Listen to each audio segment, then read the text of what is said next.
Hello, I show you how to hard reset on Samsung Galaxy S6 Edge. Turn off the phone.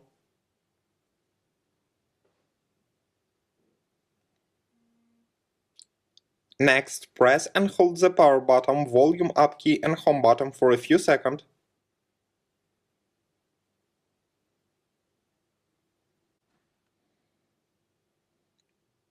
Now use volume key and power button to select factory reset.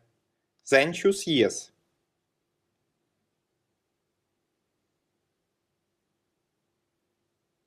Finally click the power button.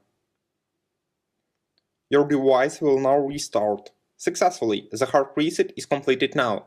Subscribe to our YouTube channel and rate the video.